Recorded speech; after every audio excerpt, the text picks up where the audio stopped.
my kind of place. Look how many bikes.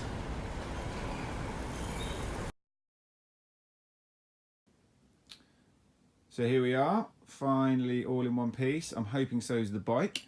We'll check that out in a bit. But yeah, lovely little hotel. Trying to stay relaxed, which is a little difficult when you're opposite Lady Love, but I promise not to exert myself too much there tonight, Mrs. Laybourne. So just very quickly, just wanted to let you know, so obviously we're on Friday before the race on Sunday. So intention today is to rest physically, but do absolutely everything that mentally could smash you to pieces. So I'm going to build the bike today. I'm going to go down to registration. I'm going to listen to the briefing, do the expo, and basically any stuff that I think I might need in addition to everything that I've carried over, then I can pick that up. And that's the beauty of doing it today, because it's the same as if you're going on your first GB experience. They will tend to ask you to put all your belongings into bags and stuff like that, and if you haven't got stuff and you leave it till the last, obviously you're going to be stressing massively. So that's why I choose to do that. The other thing I choose to do is, as ever, there's a load of hullabaloo around the event itself, loads of parties, loads of other cool stuff. If you're doing it for your first time, obviously this is my first time Ironman, so I'm not saying I'm above this in the slightest, but for GB stuff, I've done it a number of times. And for me, I quite like to just shut down, do the key stuff that I need to do as an individual, enjoy some bits if it's happening while I'm there, but I'm not going to make a point of going back out this evening to be part of it, all of those kinds of stuff. Because again, ultimately what you're doing is you're going to be staying on your feet all that time. So that's the choice for me anyway, but obviously horses for courses, some people absolutely love it and get fully into it, which is entirely your choice. So yeah, so get all that sorted today, a little bit of dinner, head down early, and then tomorrow all that leaves me hopefully to focus on is up, breakfast, rack the bike after a quick training session, which will involve hopefully some swim sighting, that kind of stuff, and then back here to wrap myself in cotton wool to be up early doors the next day. Done. That's the plan.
Fan of remortgaging, then Ironmans are for you.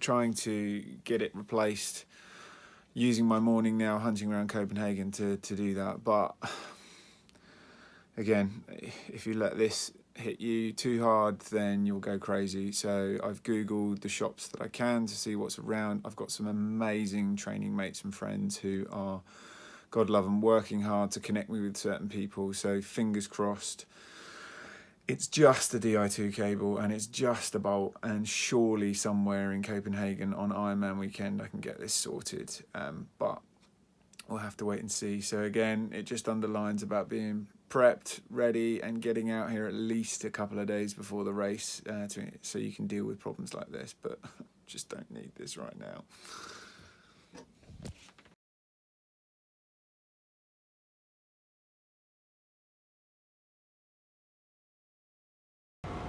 Race day eve, beautiful Tivoli Gardens in the background. Decent night's sleep, to be fair. Tossing and turning at the start, obviously just fretting about the bike a little bit, but today's a new day. Plan is breakfast. Shop opens at 10, straight down there. Fingers crossed they can sort me out. There's another shop if not. And then I'm left with the expo to try and sort some things out, beg, steal, borrow, whatever. But it'll be fine. And then this afternoon, with my fully functioning bike, training session, rack, home. That's the plan. Join me later when, fingers crossed, I'll be smiling about how it all went to plan.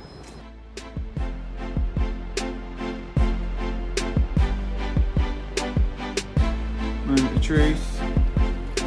We found out there was also a problem with the junction box, so another 30 odd quid out the window, but the smooth is lying.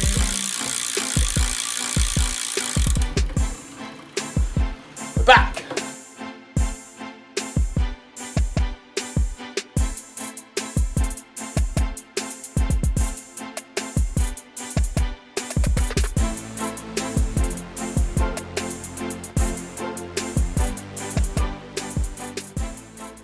So as you can see, a fair amount of nutrition going on, as you'd expect. Some discarded gel wrappers already though, and that's because they are going into that, which will then go chilled overnight. So basically all my gels will then be on the bike in one bottle. Principle being then that you are saving yourself from constantly ripping stuff open with your teeth and getting all fiddly and it all over your face and that kind of stuff. Risky strategy, I know, in terms of if the bottle were to fall off, but these securings are pretty tight, and worst case scenario, you pull to the next aid station and you absolutely grab a handful of stuff anyway. So hopefully, I've raced it a couple of times and it's worked, and God willing it will tomorrow as well. So the only thing that's then left for me to carry in that small box is just the bars to break things up. So I'm going to go through just one of these small bars an hour, but as you can see, also some precision hydration stuff there, to get the salts on board as well. So that's the nutrition plan. Fingers crossed it all goes to plan. So very common feature obviously with Ironman Challenge and even some of the sort of GB longer distance stuff as well. You have to sort your gear out into your bags and basically say goodbye to it tonight. So it's absolutely critical that you read some of the advice that they give you, but also think about it from your own perspective about what exactly you will need when it comes to that leg, because obviously there's very little time, if any, tomorrow to affect this. Sometimes they're quite strict and won't let you back in. So what you'll only have then tomorrow is your wetsuit, your street bag of what you'll want at the end, so make sure you put lots of warm clothes, any wet wipes, stuff like that you want in there. But basically, yeah, just getting all of that in order now, and then heading out to do the little training session, turn the bike over, jump off, get that racked, and then have a little easy run back, and then have a bit of a stretch off, and then that is it. So fingers crossed, here we go.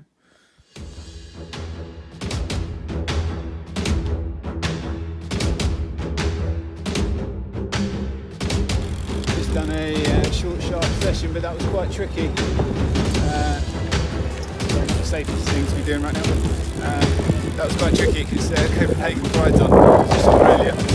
They shut all the mainstream off, so it was difficult getting through. But anyway, here now, get racked and good to go.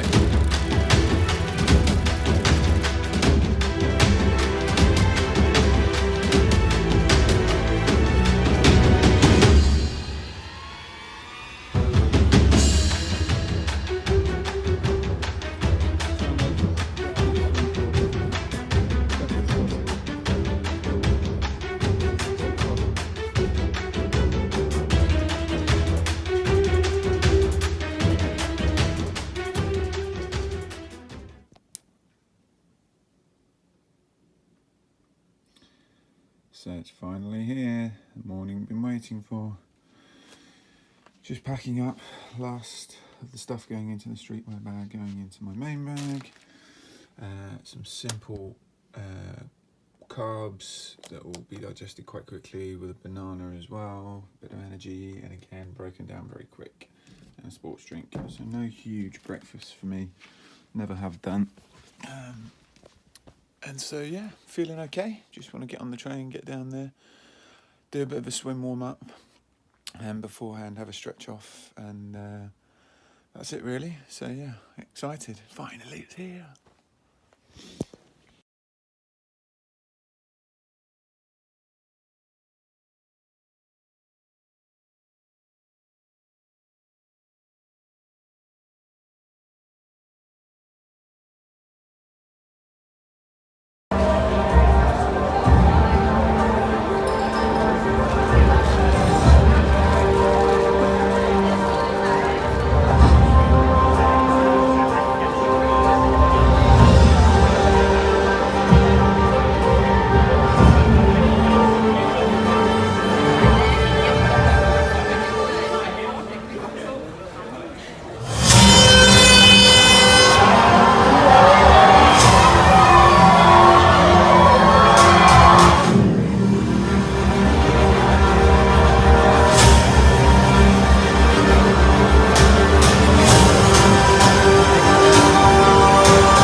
So, great organisation, bags all ready to go, bikes are already here. I'm just searching where mine is. I know exactly what row it's in, but yeah.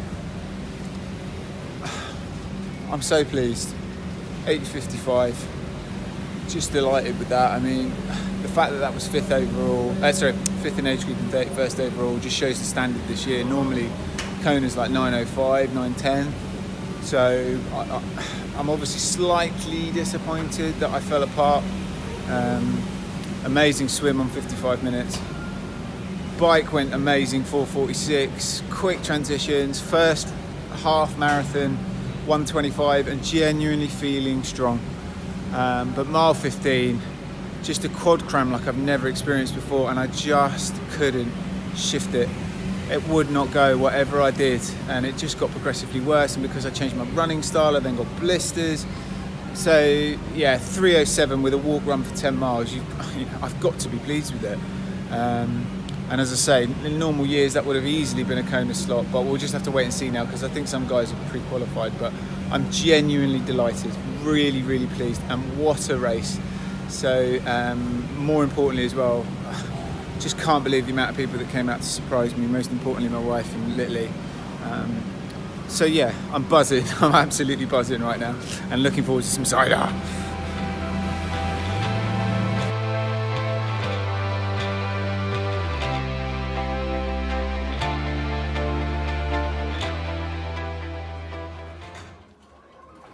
Morning.